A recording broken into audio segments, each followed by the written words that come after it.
এভাৰিষ্টে গালিছ প্ৰখ্যাত গণিতজ্ঞ এভাৰিষ্টে গালিছে বীজগণিতৰ বিকাশৰ ক্ষেত্ৰত যথেষ্ট গুৰুত্বপূৰ্ণ কাম কৰাৰ বাবে তেওঁক আধুনিক বীজগণিতৰ পিতৃ বুলিও কোৱা হয়। এই কথা ভাবিলে আচৰিত লাগে যে মাত্ৰ 20 বছৰ বয়সত তেওঁৰ মৃত্যু হ'লেও ইমান কম সময়ৰ ভিতৰতে তেওঁ বিভিন্ন দিশত বিশাল অৱদান আগবঢ়াই যাবলৈ সক্ষম হৈছিল। ফ্ৰান্সৰ পেৰিছৰ ওচৰৰ বৌৰ্গ-লা-ৰেইনত 1811 চনৰ 25 অক্টোবৰত এভাৰিষ্টে গালিছৰ জন্ম হয়।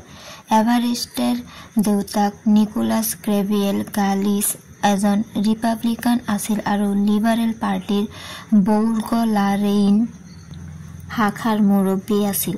1814 চনত সপ্তদশ লুই ফ্ৰান্সৰ ৰজা হোৱাৰ পাছত 1815 চনত নিকোলাছ গাঁওখনৰ মেয়ৰ হয়। এভাৰিষ্টেৰ মাক এজন জুৰীৰ বিচাৰক জীয়ৰী আছিল আৰু এভাৰিষ্টেৰ 12 বছৰ বয়সলৈকে তেওঁ এভাৰিষ্টেৰ পঢ়া-শুনাৰ যত্ন লৈছিল।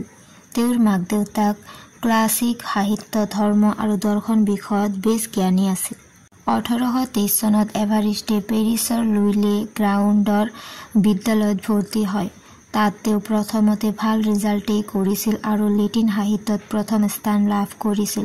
পাছে 14 বছৰ বয়সমানৰ পৰা তেওঁ কেৱল গণিতৰ প্ৰতি আগ্ৰহী হৈ পৰিল আৰু আন বিষয়বোৰলৈ একেবাৰে পিঠি দিলে।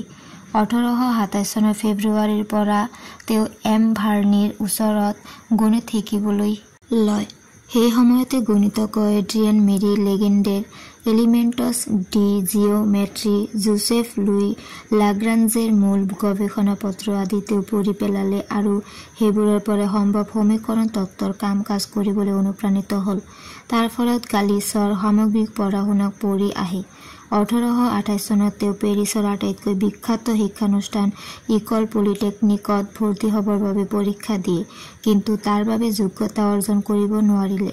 গতিকে তেওঁ ইকল নৰ্মাল নামৰ এখন অপ্ৰখ্যাত ইনষ্টিটিউটত নাম ভৰ্তি কৰে। তাত গালিছে কেইজনমান সহানুভূতিসম্পন্ন অধ্যাপকক লগ পায়। 1829 চনৰ এপ্ৰিলত গালিছৰ প্ৰথমখন গৱেষণা পত্ৰ আনালে ডে মেথেমেটিক্স নামৰ প্ৰখ্যাত গণিত বিষয়ক আলোচনীখনত প্ৰকাশ পায়। সেই গৱেষণা পত্ৰখনৰ বিষয় আছিল অনৱচ্ছিন্ন ভগ্নাংশ। একে সময়তে তেওঁ বহুপদীয় সমীকৰণ তত্ত্ব সম্পৰ্কতো অধ্যয়ন কৰি আছিল। 1829 চনৰে 25 মে আৰু 1 জুনত গালিছে একাডেমিক ডেছ ছায়েন্স নামৰ বিজ্ঞান আলোচনীখনত প্ৰকাশৰ বাবে সেই বিষয়ৰ দুখন গৱেষণা পত্ৰ প্ৰেৰণ কৰে। অগাষ্টিন লুই কাউচি নামৰ প্ৰসিদ্ধ গণিতজ্ঞজনে এই গৱেষণা পত্ৰ দুখন পৰীক্ষা কৰে, কিন্তু কোনো অজ্ঞাত কাৰণত প্ৰকাশৰ বাবে মত নিদিলে। তাৰ পাছতে গালিছৰ জীৱনত এটা দুৰ্ভাগ্যজনক ঘটনা ঘটে। 1829 চনৰ 2 জুলাইত গালিছৰ দেউতাকে আত্মহত্যা কৰে। বৌৰ্গ-লা-ৰেইনেৰ পুৰোহিতজনে গালিছৰ চহী জাল কৰি এক মানহানিজনক লেখনিত তেওঁৰ নাম সুমুৱায়।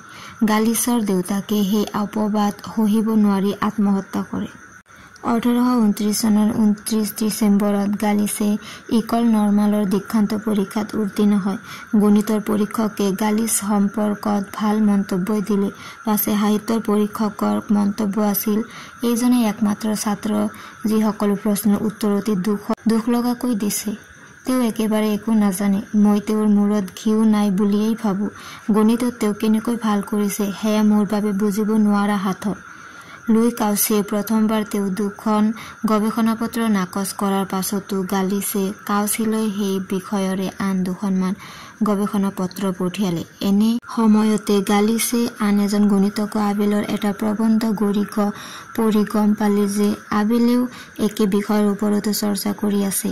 কাউচিয়ে গালিছৰ গৱেষণা পত্ৰ কেইখন পঢ়ি তেওঁক আকৌ এবাৰ এক নতুন ধৰণেৰে গৱেষণা পত্ৰ লিখাৰ কথা ক'লে। গালিছে সেই চৰ্ত মানি তেওঁ বিচৰা ধৰণে লিখি পঠিয়ালে। এইবাৰ কাউচি সন্তুষ্ট হ'ল আৰু সেইখন পেৰিছ একাডেমীৰ ছেক্ৰেটেৰী ফৰিয়াৰলৈ প্ৰেৰণ কৰিলে, যাতে একাডেমীৰ গণিতৰ গেণ্ডু প্ৰিক্স পুৰস্কাৰৰ বাবে সেইখন বিবেচনা কৰিব পৰা যায়। পাছে দুৰ্ভাগ্যজনকভাৱে 1830 চনৰ এপ্ৰিল মাহত ফৰিয়াৰৰ মৃত্যু হ'ল। তাৰ পাছত বহু বিচাৰিও গালিছৰ গৱেষণা পত্ৰখন পোৱা নগ'ল আৰু সেইখন পুৰস্কাৰৰ বাবে যাবই নোৱাৰিলে। গালিছ বেছ হতাশ হ'ল। পাছে এনে হতাশাৰ মাজতো গালিছে সেই বছৰ আৰু 3খন গৱেষণা পত্ৰ প্ৰকাশ কৰিলে। তাৰে এখন গৱেষণা পত্ৰই গালিছ তত্ত্বৰ ভেটি নিৰ্মাণ কৰিছিল। দ্বিতীয় গৱেষণা পত্ৰখন সমীকৰণৰ সাংখ্যিক বিশ্লেষণ সম্পৰ্কিত আছিল। তৃতীয়খনত প্ৰথমবাৰৰ বাবে এক পৰিসীমিত ক্ষেত্ৰৰ ধাৰণাৰ কথা উল্লেখ কৰা হৈছিল। গালিছৰ সময়তে ফ্ৰান্সত এক ৰাজনৈতিক অস্থিৰতাৰ সৃষ্টি হৈছিল। 1830 চনৰ জুলাইত ইকল নৰ্মালৰ ডিৰেক্টৰ এম গুইগনিয়াল্টে ছাত্ৰসকলক তলা মাৰি বন্ধ কৰি থবলগীয়া হৈছিল যাতে তেওঁলোকে ৰাজনৈতিক সংঘৰ্ষত ভাগ ল'ব নোৱাৰে।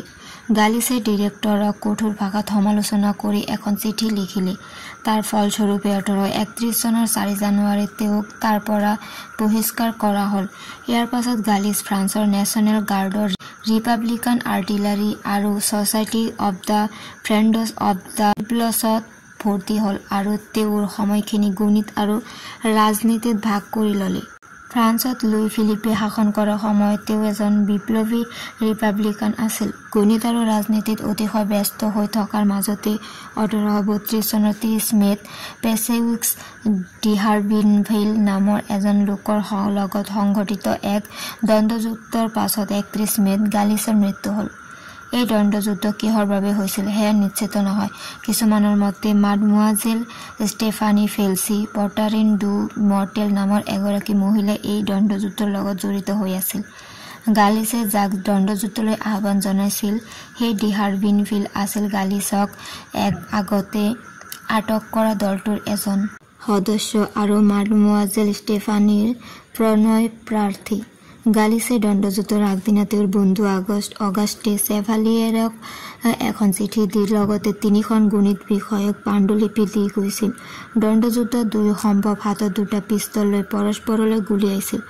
গালিছৰ পেটত গুলী লাগিল আৰু তেওঁ বাগৰি পৰিল। ইজন হয়তো গুচি গ'ল।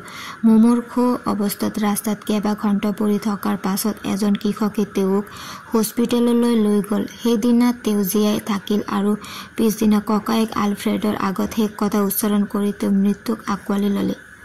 এভাৰিষ্টে গালিছক আধুনিক বীজগণিতৰ পিতৃ বুলি অভিহিত কৰাৰ পক্ষে যথেষ্ট যুক্তি আছে। তেওঁৰ চমু জীৱনকালতে তেওঁ গণিতৰ ক্ষেত্ৰত বিশেষকৈ বীজগণিত বিষয়ত কিছুমান চমকপ্ৰদ কাম কৰিবলৈ সক্ষম হৈছিল আৰু সেইবোৰ প্ৰকাশো কৰিছিল।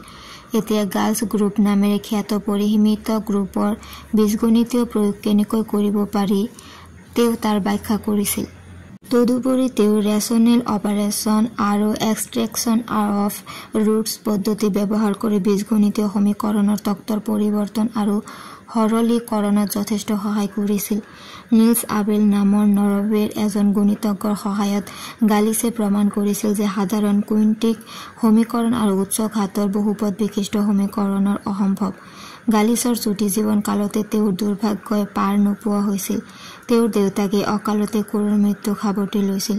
বিখ্যাত গণিতজ্ঞসকলে প্ৰথমে বিনা কাৰণত তেওঁৰ কামবোৰ অৱহেলা কৰিছিল। তেওঁৰ তত্ত্বাৱধায়কে তেওঁৰ কামবোৰ ক'ৰবাত থৈ হেৰুৱাইছিল, কিন্তু তথাপি তেওঁ নিজস্ব প্ৰতিভাৰে কাললৈ খ্যাতি ৰাখি যাবলৈ সক্ষম হৈছিল।